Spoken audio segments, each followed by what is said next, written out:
Good morning uncle. Good morning. എവിടെ രാജലക്ഷ്മി? വാ. Good morning sir. Very good morning. Here is A good news and surprise for you.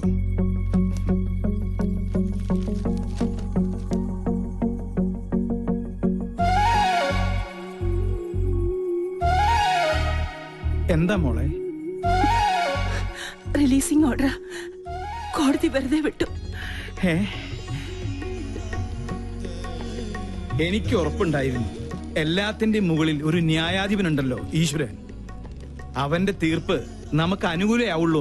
Transfer order കിട്ടിയിട്ടും ഈ ഒരു നിമിഷത്തിന് വേണ്ടിയായിരുന്നല്ലോ ഇത്രയും നാൾ രാജലക്ഷ്മി കാത്തിരുന്നത്. വല്യമാമ ഇപ്പൊ തന്നെ ഷിഫ്റ്റ് ചെയ്താലേ വീട്ടു സാധനങ്ങൾ 2 ദിവസം കൊണ്ട് പൂനെയിലെത്തും. അതിനുള്ള ഏർപ്പാട് ചെയ്യണം.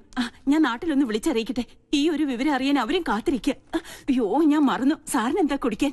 Thanks.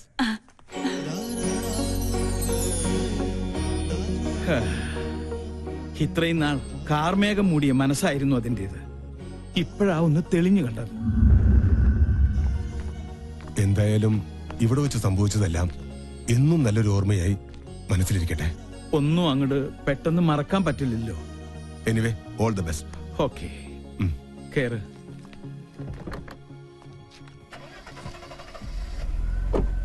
Okay. Oh,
good morning. Morning. Good morning. Good morning madam.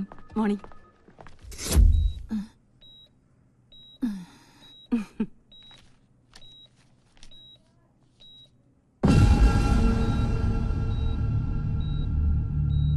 What nonsense is this? എന്താ മാഡം?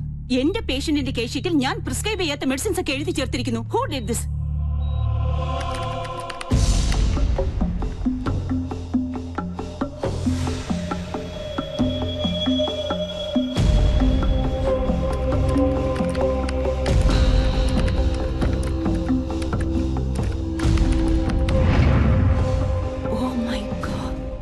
ഒരു മാസത്തിലേറെയായി ഈ ചീറ്റിംഗ് തുടങ്ങിയിട്ട്. ഇന്നലെ നൈറ്റ് ഡ്യൂട്ടിക്ക് ഉണ്ടായിരുന്ന എല്ലാ സ്റ്റാഫും എന്റെ മുന്നിൽ ഹാജരാവണം വിത്തിൻ 1 hour. പ്രിയോബിനെറ്റ് ഫാക്ടറി, അൾട്ടിപേസ് എന്നീ കോസ്റ്റ്ലി മെഡിസിൻസ് ആണ് എന്റെ കൈപ്പടയിൽ എഴുതി ചേർത്ത് ഈ കൂട്ടത്തിൽ ആരോ മിസ്യൂസ് ചെയ്തിരിക്കുന്നത്.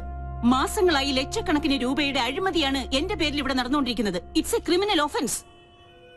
Mister Chandrappan, you are the pharmacist.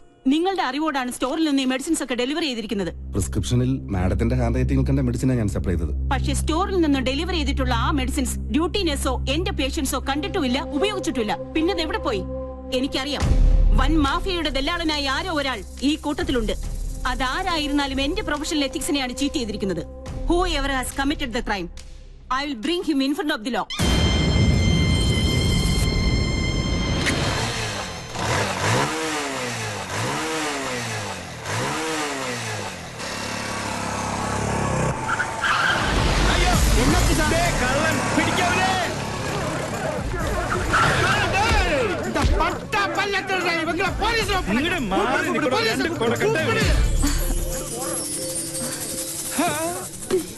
അയ്യോ ഒന്നും ചെയ്യല്ലേ, ഇതെന്റെ കൊച്ചുമോളാ. കൊച്ചുമോൾ എന്നോട് പേത്തി പിങ്കി പേത്തിയായിരുന്നു ഇന്ന് മാതിരി ചെയ്യലാമാ.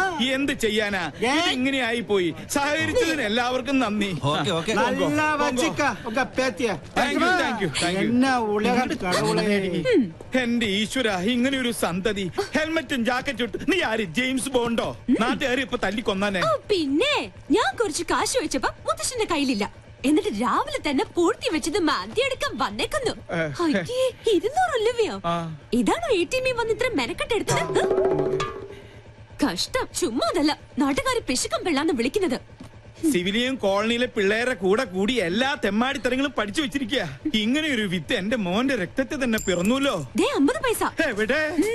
ഈശ്വര, അയ്യോ എന്റെ മാല.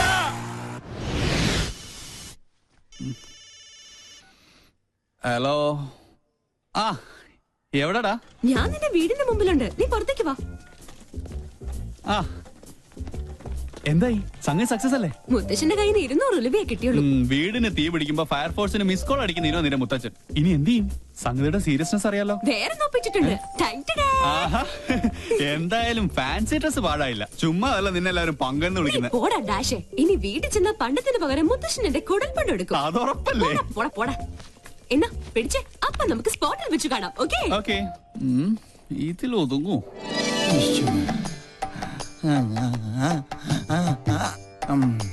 ഒരു തുമ്മൽ വന്നത് എങ്ങാട് പോയാവോ?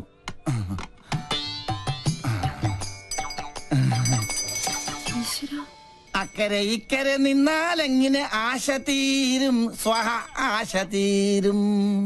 ഒന്നുകിലാങ്കിളി അക്കരേക്ക് സ്വഹ, അല്ലെങ്കിൽ പെൺകിളി ഇക്കരേക്ക്, അല്ലെങ്കിൽ ആങ്കിളി അക്കരേക്ക് സ്വഹ.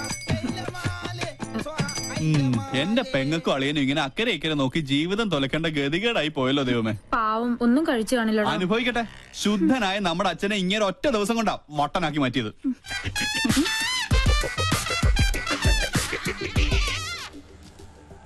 ഒബാമ ഇപ്പൊ ഇങ്ങെത്തും ബാൻഡ് ബുക്ക് ചെയ്യാനായിട്ട്.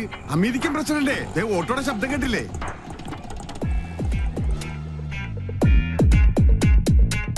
മോൾക്ക് സ്കൂളിൽ പോണ്ടേ?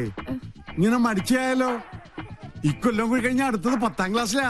മിടുക്കിയാണോ? അയ്യോ മോളെ, എന്താ ഇത്? സ്കൂളിൽ പോകുമ്പോ മൊബൈൽ ഫോൺ കൊണ്ടുപോകാൻ പാടില്ലെന്ന് അച്ഛൻ എത്ര പ്രാവശ്യം പറഞ്ഞിട്ടുണ്ട്.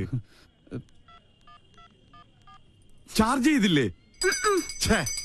ദേ കണ്ടില്ലേ, എന്റെ മകളെ പഞ്ചറടിക്കാൻ വേണ്ടി ആ തെണ്ടി പൂവാലം വീണ്ടും വന്നിരിക്കുകയാണ്. ഇന്ന് അവന്റെ തലമണ്ട ഞാൻ തല്ലിപ്പൊളിച്ച് ബലിച്ചോറാക്കും. സ്വാഹ. അച്ഛൻ കൊച്ചിനെ കൊണ്ട് സ്കൂളിൽ പോയ ഇവനെ തല്ലി ഓടിക്കുന്നവരെ ഞാൻ ഏറ്റുന്നു. മോനെ, എന്താ? അവനെ സൂക്ഷിക്കണം. അവന് ഭ്രാന്ത, നമ്മളെ പോലല്ല. അയ്യോ, അസംബ്ലി തുടങ്ങുന്നതിന് മുമ്പ് സ്കൂളിലെത്തണം. ഒബാമ വന്ന ഓട്ടോ കാശ് കൊടുക്കണേ. അവിടെ എന്തോ പ്രതിസന്ധിയാ. മോളെ വാ പോവാ. നീ മൊബൈൽ ചാർജ് ചെയ്യ്. വാ നടക്ക. തിരി കത്തിത്തീരുന്നവരെ കാത്തിരുന്നാല് വിശം തട്ട അണ്ടം കരിയും.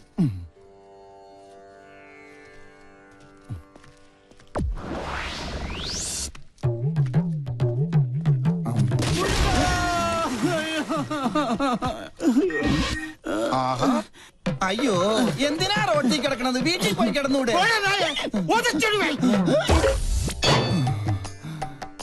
ഈശ്വരൻ രക്ഷിച്ചു. വന്നല്ല വാനര സംഘം. മാറ് മാറ് മാറ്, ആരും അടുത്തേക്ക് വരരുത്. വിഘ്നേശ്വരനുള്ള നിവേദ്യമാണ്. ഉന്നം പിഴച്ചാൽ എന്റെ അന്നം മുട്ടും. ഒരു അപേക്ഷയുണ്ട്, ആർക്ക് കിട്ടിയാലും പാതി എനിക്ക് തരണം. ഇതെന്റെ ബ്രേക്ക്ഫാസ്റ്റാ. എന്റെ ബ്രേക്ക്ഫാസ്റ്റ് കൊണ്ട് പോകല്ലടാ. അയ്യോ, തേങ്ങക്ക് പോലും ഉന്നം ഇല്ലാതായി. ശുഭ ലക്ഷണം. എറിഞ്ഞത് തേങ്ങ, ഉടഞ്ഞത് കാല്. ഉന്നം പിഴച്ചതാ. ദൈവത്തിന് പോലും മതിയായല്ലോ. ചേച്ചി അവിടെ ആദ്യം പിടിച്ചിരിക്കുക. വല്ലതും കഴിച്ചാ? കാലത്ത് തന്നെ 2 അഗർബത്തി സ്റ്റാൻഡ് വിഴുങ്ങി. അഗർബത്തി സ്റ്റാൻഡാ? അഗർബത്തി പഴത്തിലാ കുത്തിവെച്ചിരുന്നത്. എന്ത് ചെയ്യാനാ? സ്വന്തമായിട്ടൊരു വൈഫ് ഹൗസ് ഉണ്ട്, ഹൗസ് വൈഫും ഉണ്ട്. പക്ഷെ ആ വാടക വീട്ടിൽ താമസിക്കാൻ എന്റെ യോഗം.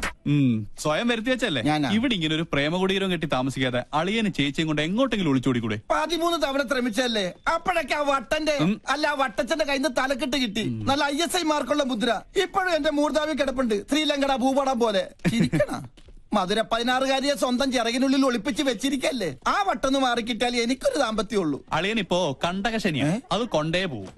എന്നെ വിളിച്ചോ? എത്ര കറക്റ്റാ. സോറി കണ്ടകശനി കണ്ടത്തിലാ കൊണ്ടത്. ഔ.